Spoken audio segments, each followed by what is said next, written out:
And joining me now to discuss the situation in Haiti is Mr. Firmin Backer. He is the president of the Haiti Renewal Alliance, which connects investors to opportunities in Haiti. Welcome to the broadcast. Thank you, Joanna, and thank you for having us tonight. Absolutely. Well, more than 500 people, according to the United Nations, some figures have it as high as 1,000 people were killed in the storm. What have you seen in terms of damage estimates, not just to lives, but to livelihoods? Well, about 1/3 of the country has been badly damaged. This hurricane did significantly damage not only to the people's lives also, but to the agricultural sector as well.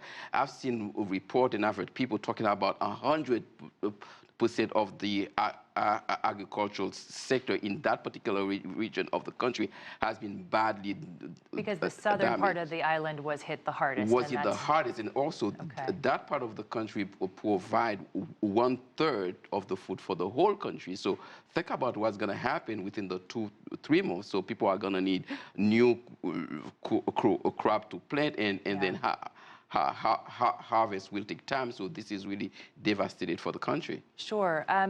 You know, we were talking earlier before the broadcast about the presidential elections, the fact that they've been delayed. How does that impact, you know, sort of driving the cleanup? Because you sort of need a government umbrella for people to plug into.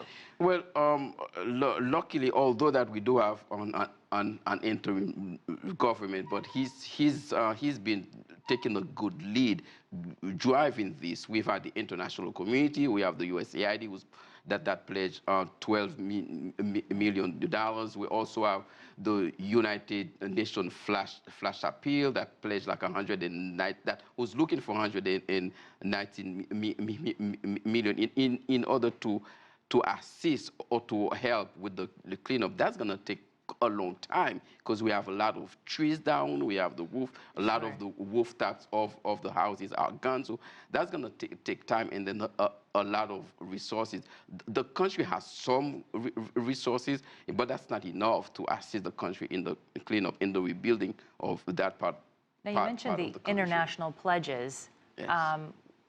The interim president has said, though, that they've been slow in coming. So what's the role of the private sector, perhaps even in the interim now, to be able to meet these needs more quickly? Yeah, the private sector has their own response assistance that they're using now. A lot of them are participating particularly in the distribution of food, in the recovery, but the private sector is really looking at the long-term sustainability of this community. Of course, that they will look at it and invest significantly in order to assist the people, the community that have been badly affected, recover or rebuild their lives as well. And we're talking, too, about the last time I was in Haiti was 2010, right after the earthquake.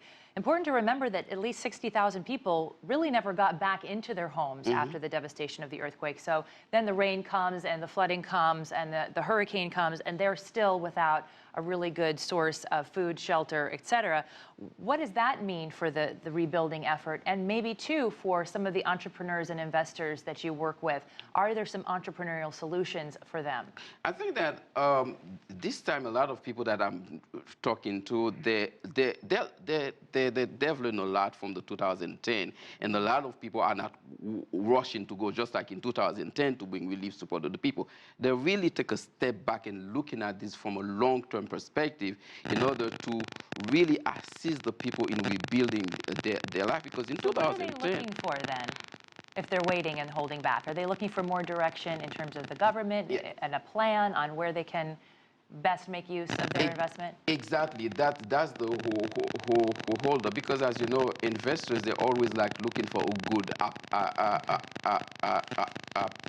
opportunity. And in this case, I think that a lot of the opportunity will be in the rebuilding of the houses, development, and also infrastructure as well, because that part of the country itself, the infrastructure was that good to begin with, and now that it's badly damaged, so we're gonna need roads, port, airports, and all of that, including energy, for the people to sustain their lives as well. Firmin Backer, our thanks to you for coming in. We appreciate your time. Thank you very much, and thank you for having me tonight. Pleasure.